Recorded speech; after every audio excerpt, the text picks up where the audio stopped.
Sanbonani, I greet you all in the name of our Lord Jesus Christ. Guys, I've been told I haven't introduced myself. My name is Linda Zigalala. I'm a senior pastor at Ebenezer Mission Church, Izingolweni. So that's who I am. So I'm not going to deal with that into details. But today, before we get into marriage and talk about marriage in details, guys, let me just talk about the issue that I'm always overlooking. I always forget about it. That is premarital counseling. Before you guys get married, go and do counseling. Because look, you guys are coming from different backgrounds. Whether you both Zulus or not, whether you both coming from one culture, you still need to go and discuss some very, very important issues. So premarital counseling is very important.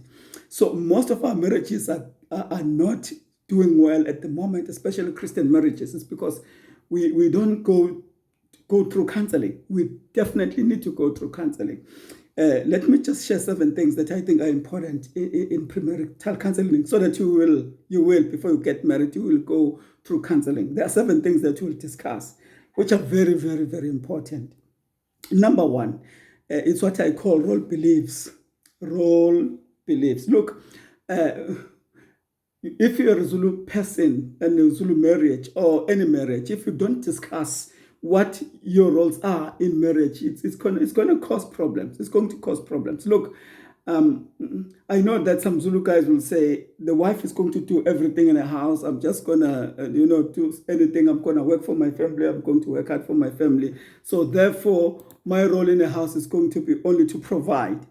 But guys, listen, discuss those things in counseling, so that you definitely, both of you, your expectations are clear. So it is important to discuss that one. And number 2, your past.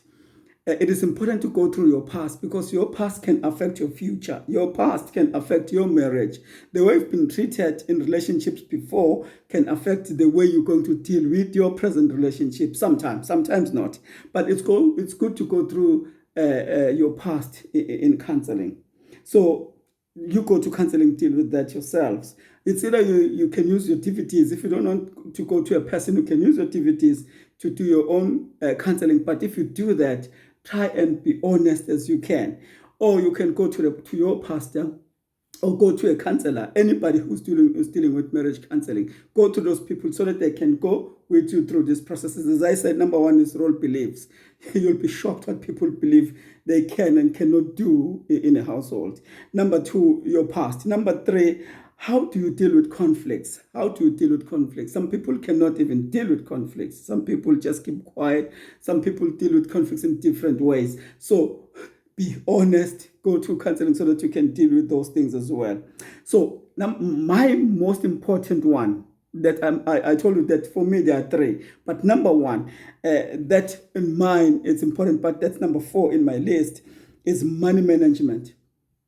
Before you get married, go talk about money. Talk about your expenses. Talk about your debts. Talk about how much you earn, both of you. Talk about it.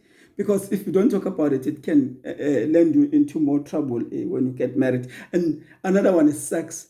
Talk about sex. Talk about sexual issues and intimacy. If you don't do that, your expectations might not be what your partner is expecting when you get married. So go for counseling for sex as well. Because for some people, they are coming in a very, very bad background, so they need to deal about sexual matters. And another one, important one, is communication.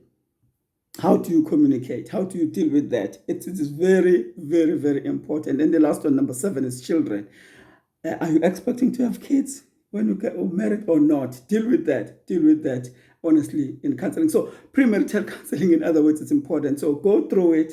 It will help you to get to understand and enjoy your marriage. There's the number 8 one that is not in any counseling books, not even in the internet, what I call That's my own thing that I'm putting it on the side. We call that alone time.